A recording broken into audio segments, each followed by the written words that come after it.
सब नेपालीलाई धनी बनाइदिने अरे। हरेक नेपालीको दुबईमा 41 करोड हुन्छ अरे, 41 अरब हुन्छ अरे।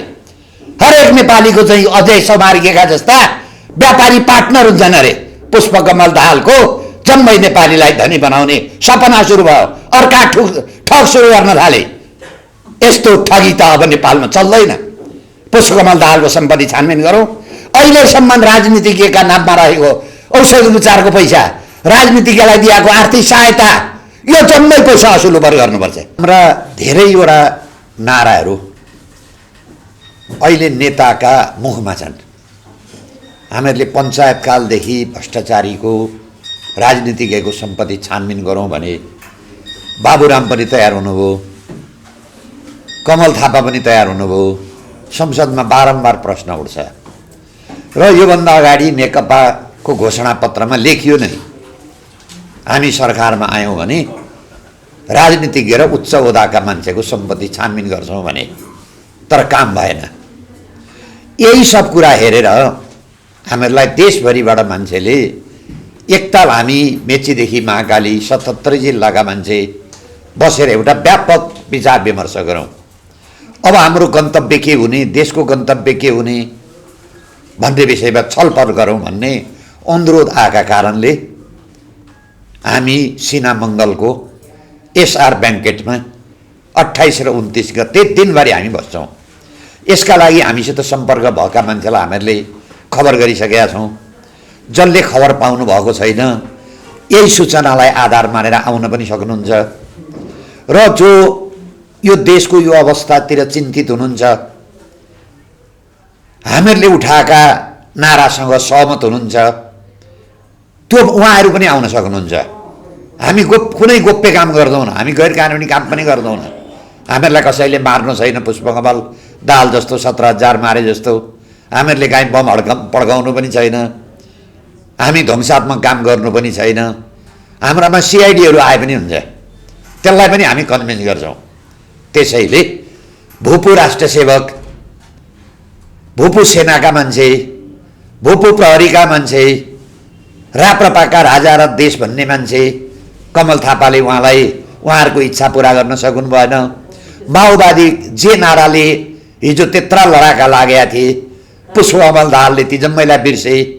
यो देशका लागि उहाँहरू पनि आउन चाहनुहुन्छ भने हाम्रो ठाउँको सीमिततालाई हेरेर हामी उहाँहरूलाई पनि स्वागत गर्छौँ। काङ्ग्रेसमा पनि हाम्रो मान्यताका थुप्रो मान्छे छन्, उहाँहरू पनि आउन चाहनुहुन्छ भने हामी उहाँहरूलाई स्वागत गर्छौँ। नेपाली जनतालाई हाम्रा नेताले बारम्बार झुक्क्याए। यो कुरालाई हामी कानुनी भाषामा चाहिँ ठगी भन्छौँ। एउटा कुरा भन्ने, अर्को कुरा गर्ने। पञ्चायतभरि जम्मै समस्या त पञ्चायत हो। बहुदल भएपछि नेपाल स्वर्ग हुन्छ भने जनताले पत्याए हो स्वर्ग चाहिएको छ नेपालीलाई, पञ्चायत फ्याँकिदिए। पञ्चायत फ्याँकेपछि जब बहुदलीय व्यवस्था आयो, काम गर्न आँटो, जम्मै विकास गर्न आँटो, स्वर्ग बनाइदिउँ भनेको राजाले दिँदैन भने हो। राजाले विकास गर्न दिएनन्, स्वर्ग त चाहिएकै छ। सिङ्गापुर बनाइदिन्छु भने राजा विदा गरे, सिङ्गापुर स्वर्ग भएन। त्यसपछि के भने अब संविधान सभा चाहियो, अरू जम्मै त पुग्यो। यो संविधान सभा भएपछि नेपाल स्वर्ग हुन्छ, सिङ्गापुर हुन्छ, रोजगार पाउँछन्, शिक्षा स्वास्थ्य निःशुल्क हुन्छ भनियो। पत्यायौँ हामी जम्मैले पत्यायौँ। संविधान सभा पनि भयो। त्यसपछि अब संविधान सभा भयो, अब संविधान चाहिन्छ भने, संविधान भएपछि स्वर्ग हुन्छ भने संविधान पनि आयो। त्यसपछि संसदको चुनाव चाहियो भने चुनाव पनि भयो। अनि 2/3 चाहियो भने 2/3 पनि दिए, भयो के त। काठमाडौँ नगरपालिकाको चुनाव हुँदा तपाईँहरू कति मोनोरेल, मेट्रो, फ्लाइओभर कति सुन्नुभयो, कति पढ्नुभयो? एउटा रहेछ त। अहिले के रहेछ, कोरोनाको बहानामा काठमाडौँ महानगरपालिकाका मेयर सपरिवार लिएर सोल्टी होटलमा 1 महिना जोत्नुभयो। उहाँको फ्लाइओभर, मोनोरेल त्यहाँ रहेछ, सडकमा रहेनछ मोनोरेल। त्यसैले अब नेपाली जनतालाई हामी के भन्छौँ भने हामी त ठगका फेलामा परेछौँ। कहिलेकाहीँ तपाईँहरू रेलमा भारतमा हिँड्नु भएको छ भने 3 तासै बेला पर्छ। 3 तासै भनेको 3 तास खेलाउँछ। सुरुमा मारिदिन्छ, अलिअलि तिर्दिन्छ, अनि त्यसले त्यो मान्छेले के थाहा पाउँछ भने यो पो काम राम्रो रहेछ त, जति हानु त्यति पैसा आउने। अनि भएभरिको पैसा जब हालिदिन्छ अनि टाट बाँधेर लगिदिन्छ। हामी त 3 तासेका फेला परेछौँ। यी राजनीतिज्ञ भनेका त 3 तासे फेला परे, 2/3 भयो, केही पनि भएन। अब 2/3 अहिले आएका मान्छे बाह्रमुखे दिल्ली सम्झौताले एक्लै ट्याक्नमा राखिदिएका पार्टी अहिले विभक्त भए, एकले अर्काको कोराकोरो गरेछ। अब हाम्रो निष्कर्ष के आयो भने 12 दिल्ली सम्झौताबाट सुरु भएका संविधान पनि फेल भयो, व्यवस्था पनि फेल भयो, पार्टी पनि फेल भए, नेता पनि फेल भए। अब यसको विकल्प हामी सोच्नुपर्छ भनेर यस विषयमा पनि हामी छलफल गर्छौँ। तपाईहरुलाई निष्कर्ष हामी भन्छौँ। त्यसैले यो छलफलले यो संविधानको हैसियत के, अब नेपालको भविष्य कहाँ जाने, अब बेरोजगार समस्या कसरी समाधान गर्ने, भ्रष्टाचार कसरी निर्मूल गर्ने, देशमा व्याप्त चाहिँ तपाईको नैराश्यता कसरी समाधान गर्ने विषयमा हामी व्यापक छलफल गर्छौँ। तर यो छलफल हामी केही मान्छे गरेर बसेर केही हुनेवाला छैन। यसका लागि तमाम जनताले हामीलाई साथ दिनु हो। हामी भ्रष्टाचार गर्नका लागि आएका होइनौँ, हामी बेरोजगार छैनौँ, हामी रोजगार मान्छे हौँ। तैपनि यो देश नरहेन भने हाम्रो रोजगार समाप्त हुन्छ। यो देश रहेन भने तपाईहरु पत्रकारका छोरा पत्रकार हुन पाउँदैनन्। यो देश रहेन भने मेरो छोरो वकिल हुन पाउँदैन।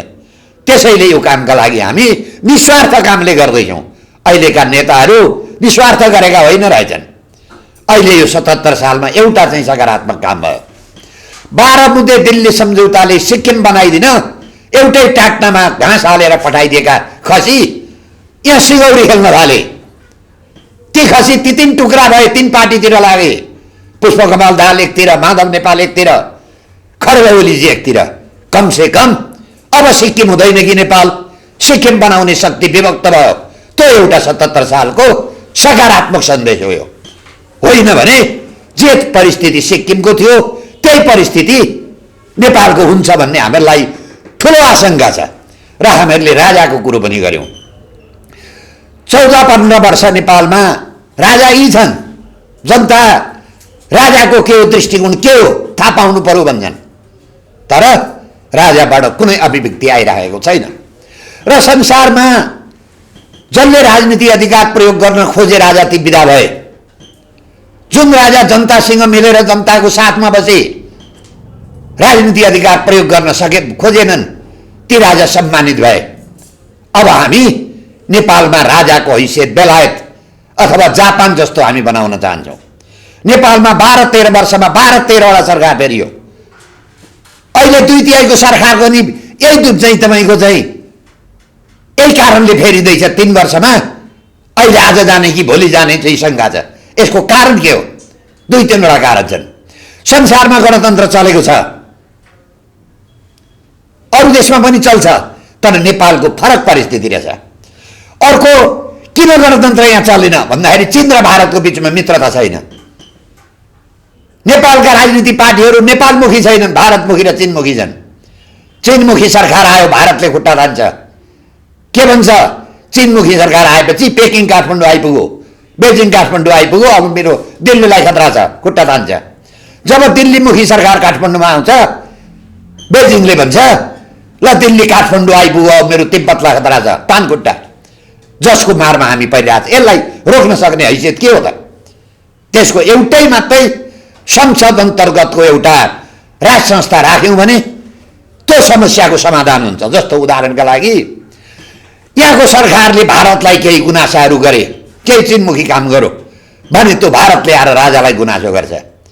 यो सरकारले त चीनको मात्रै काम गर्यो, हामीलाई त अप्ठ्यारो पार्यो।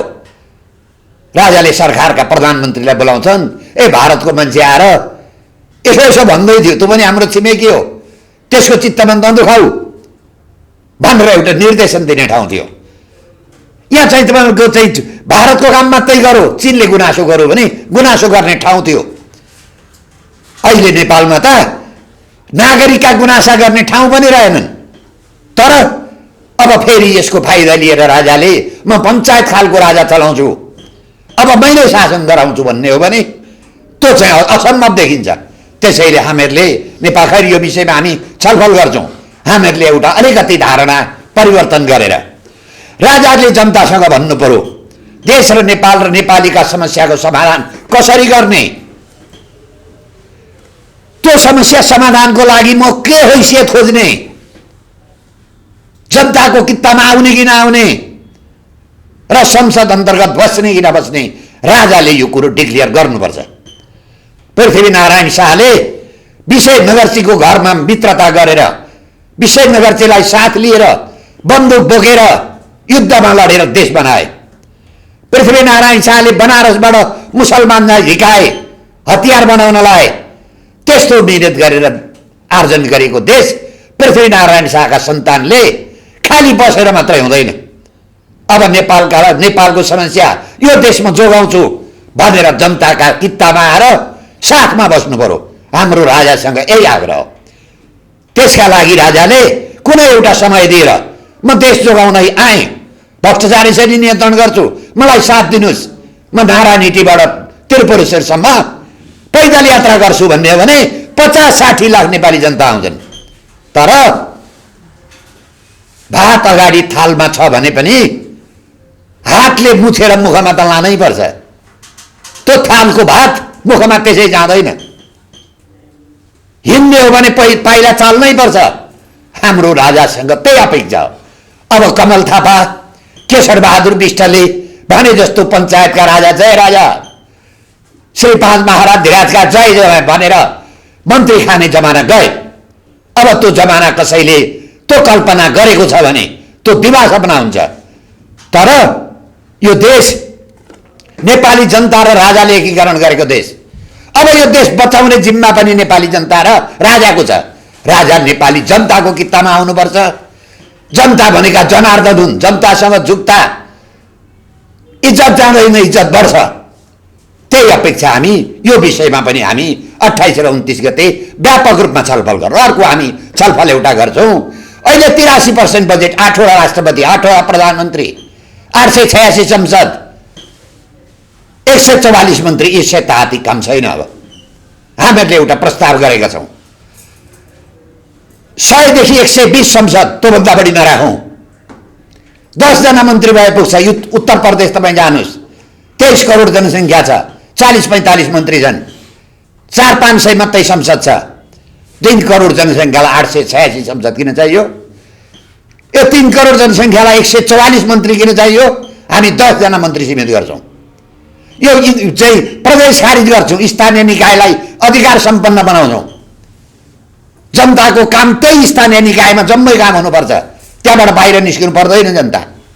तर अहिलेको व्यवस्था चाहिँ के गरियो भने कार्यकर्तामुखी व्यवस्था भयो। नेताले कार्यकर्तालाई व्यवस्थापन गर्न, कान्छा कार्यकर्ता गाउँमै लुटेर खाऊ, महिला कार्यकर्ता प्रदेशमा लुटेर खाऊ, अनि जेठा कार्यकर्ता केन्द्रमा लुटेर खाने। केन्द्रमा एउटा संसद छ श्रीमती, प्रदेशमा मन्त्री छ। केन्द्रमा एउटी श्रीमती संसद छ, प्रदेशमा अर्को लोग्ने मुख्यमन्त्री छ। 55 जना त नेपालमा लोग्ने स्वास्नी छन् संसदमा। राणाकालमा त दाजुभाइको शासन थियो, यहाँ त लोग्ने स्वास्नीको शासन रहेछ। यो लोग्ने स्वास्नीको शासन अब नेपाली जनताले विदा गर्नै पर्छ। यस विषयमा पनि हामी छलफल गर्छौँ। यसको निष्कर्ष के हो त? अघि मैले भने त्यस्तो किसिमको व्यवस्था गर्ने हो भने हामी 80% पैसा विकासमा लाउँछौँ। अहिले 17% पैसा मात्रै विकास खर्च छ। 83% इच्छा हात्तीले खान्छन्। एउटा बुटवलमा 55 लाखमा गाडी किनेछ, मर्मत खर्च कति? 65 लाख। त्यो जम्मैलाई कारवाही गर्नुपर्छ। हामी हाम्रा हातमा नागरिक सरकार आयो भने, नागरिक आयोग बनायो भने पञ्चायत कालदेखि अहिलेसम्मको राजनीतिज्ञको सम्पत्ति छानबिन गर्छौँ। त्यो छानबिन गर्दा हाम्रो अनुमानमा 12-13 वर्षको बजेट आउँछ। त्यो 12-13 वर्षको बजेट गरिबीका रेखा मुनि भएका नेपाली जनता 23% छन्। त्यो 12 वर्षको बजेट गरिबी निवारणमा खर्च गर्ने हो भने नेपालमा गरिबी उन्मूलन हुन्छ। एकातर्फ भ्रष्टाचार नियन्त्रण हुन्छ, अर्कातर्फ गरिबी उन्मूलन हुन्छ। खोइ छ कसैसित छ योजना? अहिले मैले फेसबुकमा पढ्दै थिएँ, पुष्पकमल दाहाल अब सब नेपालीलाई धनी बनाइदिने अरे। हरेक नेपालीको दुबईमा 41 करोड हुन्छ अरे, 41 अरब हुन्छ अरे। हरेक नेपालीको चाहिँ अजय समार्गेका जस्ता व्यापारी पार्टनर हुन्छन् अरे। पुष्पकमल दाहालको जम्मै नेपालीलाई धनी बनाउने सपना सुरु भयो, अर्का ठग सुरु गर्न थाले। यस्तो ठगी त अब नेपालमा चल्दैन। पुष्पकमल दाहालको सम्पत्ति छानबिन गरौँ। अहिलेसम्म राजनीतिज्ञका नाममा रहेको औषधि उपचारको पैसा, राजनीतिज्ञलाई दिएको आर्थिक सहायता, यो जम्मै पैसा असुल गर्नुपर्छ। मलाई थाहा छ औषधि उपचारको पैसा ल्याएर घर बनाएका छन्, औषधि उपचारको पैसा ल्याएर घडेरी किनेका छन्, त्यो पनि हामीलाई जानकारी छ। तर जबसम्म नागरिक, सरकार र नागरिक आयोग आउँदैन यो विषयमा हामी केही पनि गर्न सक्दैनौँ। त्यसैले हरेक 10-11 वर्षमा नेपालीले परिवर्तन खोजे। 12-13 वर्ष भयो झिक्दे गाँडो बनेको गलगाँड आए। अब नेपाली जनतालाई यो गलगाँड कसरी विदा गर्ने? यी त जम्मै ठग मात्रै आछन्, भएन केही पनि नेपाली जनतालाई भएन। सडक छैन, बाटो छैन, पुल छैन, पानी छैन। एउटा मेलम्चीको धारो उद्घाटन गर्न त 10 लाख खर्च गरेका छ हिजो। त्यो 10 लाख खर्च एउटा स्कुललाई गरौँ त? मेलम्ची आएको जनतालाई थाहा छैन? राष्ट्रपतिले धारै खोल्नुपर्ने, सञ्चार माध्यम छैन यहाँ। त्यसको अर्थ त्यसको पनि कमिसन खानु छ उहाँलाई। त्यसैले हाम्रो निवेदन गराई यो राज्य हरेक एङ्गलबाट असफल भयो, कुनै एङ्गलबाट हेर्दाखेरि सफल देखिँदैन। अब यसको नेपाली जनताले विकल्प खोजेन भने हाम्रो हालत कि अफगानिस्तान कि सिक्किम के चाहिँ अफगान के अरे चाहिँ फिजी, त्यता जाँदैछौँ। बारम्बार नागरिकता बाँडिन्छ। जसले भ्रष्टाचारको चाहिँ ललिता निवासको जग्गा खायो, निर्णय गरो प्रधानमन्त्री र बाबुराम र माधवले, त्यसलाई मुद्दा छैन। त्यसको टिप्पणी पठाउने सचिवालयले दिल्ली बजार खोरमा छ। त्यही हो न्याय प्रणाली। मैले त बारम्बार उदाहरण दिने गरेको छु। एउटा खुकुरीले कोही मान्छे मारो, त्यो खुकुरीले मार्ने मान्छेलाई मुद्दा लाग्दैन। त्यो खुकुरी कुन आरणमा बनाएको थियो, त्यो आरणवालालाई मुद्दा लगाइन्छ। उहाँहरूको तर्क के रहेछ भने यो आरणवालाले यो खुकुरी नबनाइदिए भए काट्दैन त। त्यही हो न्याय प्रणाली हाम्रो। यही नेपाली जनताले लोकतन्त्र भने यो बाबुराम भट्टराईले, पुष्पकमल दाहालले 34 अरब भ्रष्टाचार गरे भनेर महेन्द्रनगरमा बोले। अहिले विप्लव आएर बोले। अहिलेको सरकारको चाहिँ तपाईँ टोपबहादुर रायमाझी भन्छ पुष्पकमल दाहालले क्यान्टनमेन्टमा 34 अरब खाए। आज मात्रै मैले बिहान हेर्दै थिएँ, जम्मा मेलम्चीको आयोजनाको खर्च 30 अरब। 1.5 राज 1.25 मेलम्ची खाएका रहेछन् पुष्पकमल दाहालले क्यान्टनमेन्टमा। खोज्नु नपर्ने त्यो अख्तियार के गरेर बसेको छ? त्यसैले म के भन्दैछु भने यो व्यवस्था असफल भयो। अब यसको विकल्प जनताले खोज्नुहोस्। हामी पैसा कमाउन, घर बनाउन, अझै सुबार्गीलाई पैसा राख्न दिन आएका होइनौँ। यो देश बचाउन आएका हौँ। हामी बेफुर्सद मान्छे हौँ, तर अब देशका लागि काम गर्न चाहन्छौँ। यसका लागि तपाईँहरू सहयोग गरिदिनुहोस्। कसैले त गर्नै पर्छ नि, हामीहरूले नगरे कसले गर्ने? अहिले यो हतियारकै पछाडि लाग्ने, यही ललिता निवासै खानेका पछाडि लाग्ने, यही हाइजाकरकै पछाडि लाग्ने। धतुरो रोपेर गुलाब फुल्दैन। हत्याराका पछाडि लागेपछि हत्या हुन्छ, भ्रष्टाचारीका पछाडि लागेपछि भ्रष्टाचारीमै पुगिन्छ, आतङ्ककारीका पछाडि लागेपछि आतङ्ककारीमै पुगिन्छ। देश विकास गर्ने त बुद्धि चाहियो, कानुन कसरी प्रयोग गर्ने त्यसलाई चाहियो, कानुनको शासन कसरी ल्याउने त्यसलाई चाहियो। यस विषयमा पनि हामी छलफल गर्छौँ र एउटा निष्कर्ष तपाईँहरूलाई खबर गर्छौँ। र सायद हामी आजैको सूचनामा हामी 28 गते 8 देखि 10 बजेसम्म उद्घाटन सत्र हुन्छ। त्यो सत्रमा तपाईँहरू जम्मै आइदिनु होला। त्यसपछि हामी गोप्य चाहिँ बन्द सत्र गर्छौँ। त्यो उद्घाटन सत्रमा चाहिँ तपाईँहरूलाई पनि हामी निम्ता गर्छौँ भन्दै तपाईँहरू आइदिनु भयो। यो जनता समक्ष पुर्याइदिन सहयोग गरिदिनु होला भन्ने अपेक्षा गर्दै बिदा हुन्छु। धन्यवाद। यही चैत 28 र 29 गते काठमाडौँमा देशका विभिन्न जिल्लाबाट, विभिन्न भागबाट आउनुहुने साथीहरूको एउटा राष्ट्रिय भेलाको आयोजना गरेका छौँ र त्यही राष्ट्रिय भेलाको बारेमा जानकारी दिने र जति साथीहरू हाम्रो सम्पर्कमा आइसक्नु भएको छ त्योभन्दा अरू साथीहरू पनि यदि सम्पर्कमा आउन चाहनुहुन्छ र राष्ट्रिय भेलामा सहभागी भएर विगतको विषयमा समीक्षा गर्ने र भविष्यको रणनीति बनाउने कार्यमा आफूलाई पनि यो एउटा मुलुकलाई रूपान्तरण गर्ने दिशामा सहभागी बनाउन चाहनुहुन्छ भने त्यस्ता साथीहरूलाई पनि हामी स्वागत गर्न चाहन्छौँ र हामीलाई सम्पर्क गर्नुहोस् भन्न चाहन्छौँ र यही उद्देश्यले आजको प्रेस मिट राखिएको। र म केही समय लिएर के निवेदन गरौँ भने आज समग्रतामा मुलुकलाई हेर्दाखेरि मुलुक मात्रै होइन तपाईँ हामी सबै असफल भएको अवस्थामा छौँ। आज मुलुकको राजनीति असफल छ। आज मुलुकका राजनीतिक दलहरू असफल छन्। मुलुकलाई राजनीतिक दिशा दिन्छु भन्ने व्यक्तिहरू असफल छन्।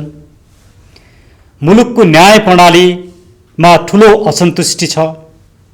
हिजो मात्रै मेरा एकजना अनन्य मित्र टेकाराम भट्टराईजीले न्यायपालिकाको बारेमा सशक्त रूपमा बोल्नु भएको छ। त्यसबाट के कुरा प्रष्ट हुन्छ भने आज मानिसहरू मुलुकमा न्याय पाइँदैन कि भन्ने भावनाले ग्रसित छन्, या त्यो तथ्य स्थापित भइसकेको अवस्था हो कि भन्ने एउटा डरलाग्दो चित्र आएको छ। न्याय नै मरेको अवस्था छ। राजनीति मात्रै असफल भएन, कतै न्याय नै पनि असफल भइसकेको हो कि? त्यति मात्रै होइन, हाम्रो सिङ्गो संरचना, हाम्रो राज्यको जुन संरचना छ त्यो संरचना नै असफल भएको हो कि? र राज्य र राज्यलाई सञ्चालन गर्ने व्यक्तिहरू र निकायहरू मात्रै असफल नभएर सिङ्गो समाज नै, तपाईँ हामी सबै, हामी जस्ता अभियन्ताहरू, तपाईँहरू जस्ता मिडियाहरू, आज हामी सबै समग्र रूपमा नै असफल भएको मैले देखेको छु। यो एउटा कहाली लाग्दो चित्रण हो। तर यो कहाली लाग्दो चित्रणले मैले निराशा सृजना गर्न खोजेको होइन। यो नै तपाईँ हाम्रो जेनेरेसनको लागि, तपाईँ हामी प्रत्येक क्रमठ नेपाली नागरिकको लागि एउटा ठुलो चुनौती र अवसर हो। यी समस्याहरू हामीले सम्बोधन गर्न सकेनौँ भने, राज्यको यो असफलतालाई हामीले चिर्न सकेनौँ र राज्यलाई सफल दिशामा लान सकेनौँ भने यो असफलताले मुलुकलाई चरम विशृङ्खलतामा र अराजकतामा पुर्याउनेछ। र त्यो विशृङ्खलता र अराजकताबाट कसैलाई पनि फाइदा हुँदैन र मुलुक ज्यादै एउटा कठिन अवस्थाबाट गुज्रिनु पर्ने हुन्छ। त्यसैले यो चुनौतीको सम्बोधन गर्नुपर्ने चाहिँ आज तपाईँ हामी प्रत्येक नेपाली नागरिकको जिम्मेवारी छ। र यो जिम्मेवारीलाई हामीले बोध गर्न सक्यौँ भने मात्रै यो मुलुकलाई हामीले ठिक दिशामा लिएर जान सक्छौँ। त्यसैले म मुलुकलाई ठिक दिशामा लिएर जानका लागि, अर्थात् मुलुक बचाउन र मुलुक निर्माण गर्नका लागि नेपाललाई माया गर्ने, नेपाली विचारमा आस्था राख्ने सम्पूर्ण नेपाली नागरिकहरू, स्वाभिमान नेपाली नागरिकहरूलाई हामीसँग जोडिनका लागि पनि म अनुरोध गर्दछु। र चैत 28 र 29 गते काठमाडौँमा हुने कार्यक्रम, त्यो कुन ठाउँमा कार्यक्रम हुँदैछ भन्ने विषयमा बालकृष्णजीले, सागरजीले पछाडि राख्नु नै हुनेछ। हाम्रो कार्यक्रम बिहान 8 बजेदेखि सुरु गरे बेलुका 6 बजेसम्म 2 दिनसम्म हामी गहन रूपमा छलफल गर्नेछौँ। त्यो भेन्यूको बारेमा बालकृष्णजी, सागरजीले राख्नुहुनेछ। र म यहाँ के निवेदन गर्न चाहन्छु भने नेपालका लागि, नेपालीको बारेमा र खास गरी मेरो आफ्नै बारेमा विभिन्न किसिमका चर्चा परिचर्चा विवादहरू सिर्जना भएका छन्।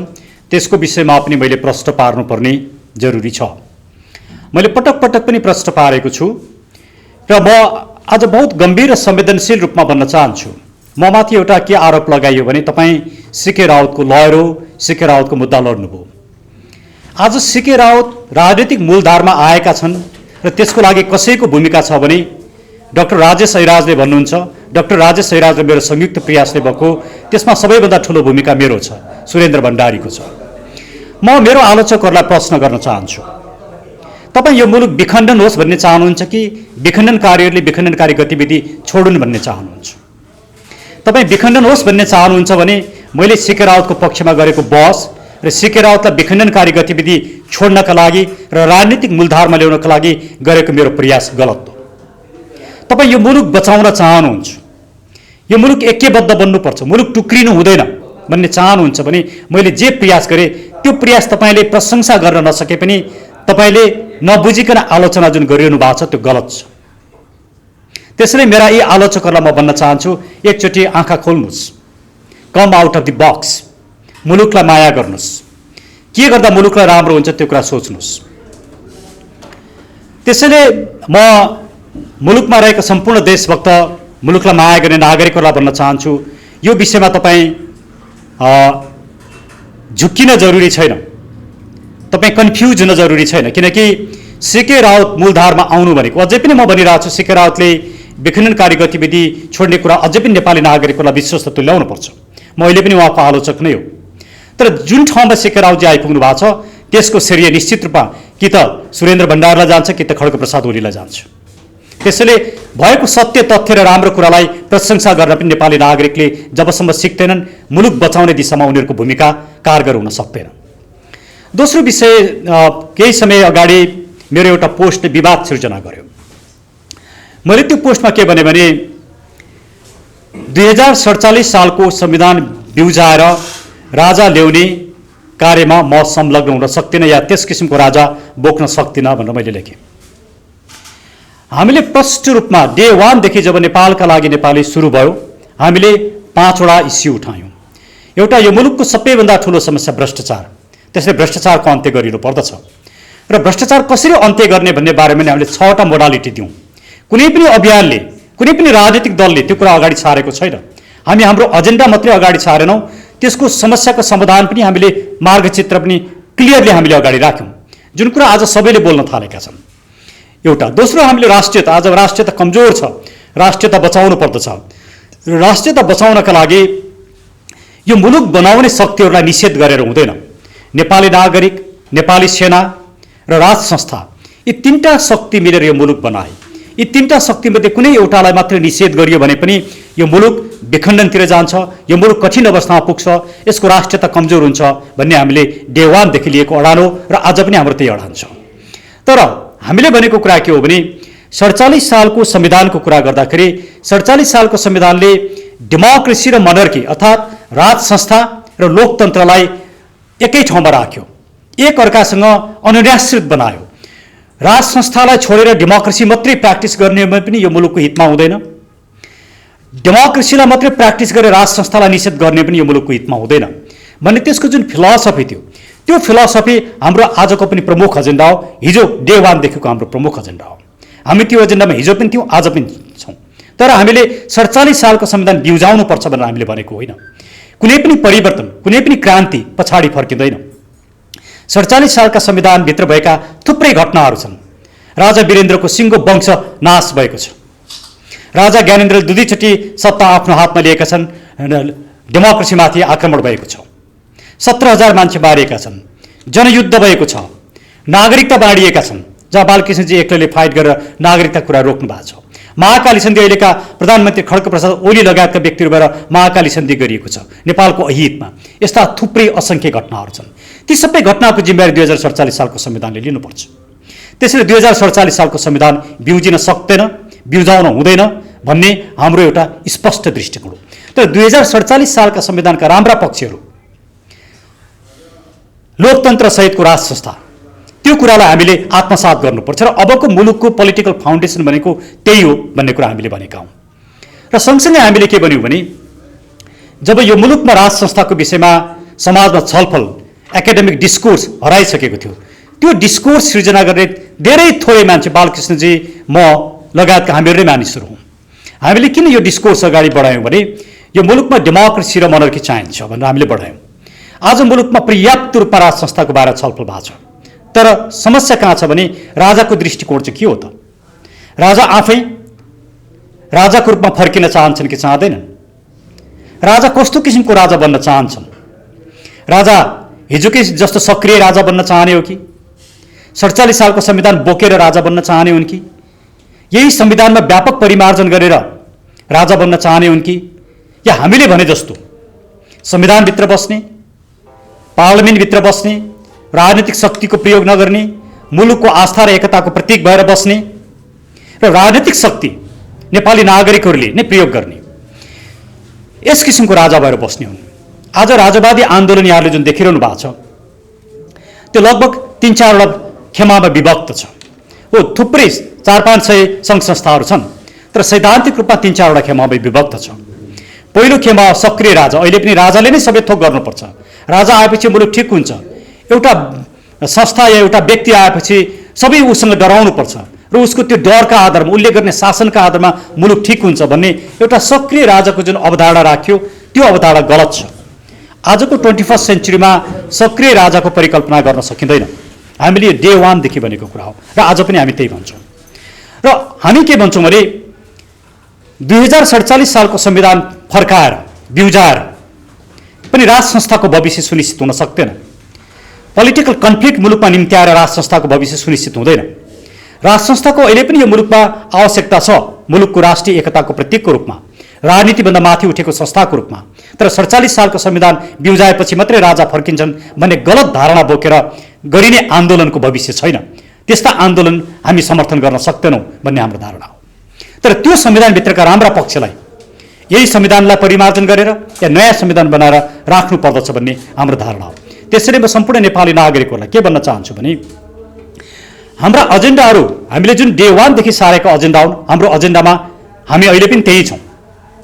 तर हामीलाई दुःख के छ भने आज राजाको पक्षमा, राजालाई पुनर्स्थापित गर्नु पर्छ भन्ने पक्षमा भएका आन्दोलनहरू चाहिँ विभाजित भएका छन्, गलत दृष्टिकोणले परिचालित भएका छन्, गलत दृष्टिकोण बोकेर हिँडेका छन्। यसले गर्दाखेरि यसले झनै ठुलो एउटा सङ्कट र राज संस्थालाई नै सङ्कटमा पार्ने काम भएको छ र त्यस्तो किसिमको क्रियाकलाप नगरौँ र हामी सबै राष्ट्रवादी शक्तिहरू, राज संस्थाप्रति आस्था भएका शक्तिहरू एक ठाउँमा आउनु पर्दछ भन्ने हामीले डे 1 देखि भनिरहेको, तर हामी यो कुरामा असफल रह्यौँ। यो सम्भव छैन भन्ने कुरा मैले महसुस गरेको छु। तर यो सम्भव छैन भने पनि के त अब हामी केही पनि नगर्ने, हामी चुप लागेर बस्ने, मुलुकमा भएको भ्रष्टाचार, व्यथिति, लुटतन्त्र यी सब कुरा हेरेर बस्ने? होइन, हेरेर बस्न सकिँदैन। त्यसैले हामी यो विषयमा छलफल गर्न चाहन्छौँ। यदि राजाको प्रष्ट दृष्टिकोण आउँदैन, राजा आफू फर्किन चाहन्छन् कि चाहँदैनन्, राजाको योजना के छ, राजा कस्तो किसिमको राजा बन्न चाहन्छन्, राजाले नै राजा हुन मन छैन भने हामीले मात्रै राजा बोकेर हुँदैन, हामीले मुलुक पनि बोक्नु पर्दछ। मुलुक मुख्य कुरा हो, राजा दोस्रो सेकेन्डरी कुरा मात्रै हुन्, मुलुकभन्दा राजा प्राथमिक कुरा होइनन्। राजा शासकीय संरचनाको एउटा पक्ष मात्रै हुन्। त्यसैले हामीले यी सम्पूर्ण विषयमा व्यापक रूपमा छलफल गरेर एउटा राजनीतिक सोचका साथ अभियानलाई पनि सँगसँगै लाने र एउटा राजनीतिक शक्तिको रूपमा पनि नेपालका लागि नेपाललाई स्थापित गर्ने, यी विभिन्न विषयमा छलफल गरेर भावी रणनीतिहरू बनाउनको लागि हामीले यही चैत्र 28 र 29 गते काठमाडौँमा राष्ट्रिय भेलाको आयोजना गरेका छौँ र त्यो भेलामा उपस्थित भइदिनका लागि जो साथीहरूले हामीसँग सम्पर्क गर्नुभएको छ उहाँहरूलाई हामीले सम्पर्क नम्बर दिएका छौँ। ती सम्पर्क नम्बरमा सम्पर्क गरिसक्नु भएको छ र जसले गर्नुभएको छैन र जो इच्छुक हुन चाहन्छ, मुलुकको विषय गम्भीरतापूर्वक सोच्न चाहन्छ, मुलुकलाई एउटा दिशा दिन चाहन्छ, मुलुकलाई बचाउन र निर्माण गर्न चाहन्छन्, त्यस्ता सम्पूर्ण साथीहरूलाई फेरि सम्पर्क गर्नुहोस्। हामी 200 जनाभन्दा बेसी साथीहरूलाई हामी एक्सेप्ट गर्न सक्दैनौँ ठाउँको विभिन्न कारणको समस्याले गर्दाखेरि। त्यसैले जति सक्दो छिटो हामीले दिएका सम्पर्क नम्बरहरूमा सम्पर्क गर्नुहोस् र तपाईँहरूको सहभागिता होस् र तपाईँका विचार हामी सुन्न चाहन्छौँ। हाम्रा गल्ती कमी कमजोरीको पनि हामी समीक्षा गर्न चाहन्छौँ, हाम्रा राम्रा पक्षको पनि समीक्षा गर्न चाहन्छौँ र भविष्यको लागि एउटा मार्गचित्र, स्पष्ट मार्गचित्र हामी बनाउन चाहन्छौँ। त्यसको लागि पत्रकार साथीहरू, मिडियाका साथीहरूले आज जसरी हामीलाई सहयोग गर्नुभयो त्यसको लागि म पुनः धन्यवाद दिँदै फेरि सागरजीलाई म माइक हस्तान्तरण गर्छु। धन्यवाद।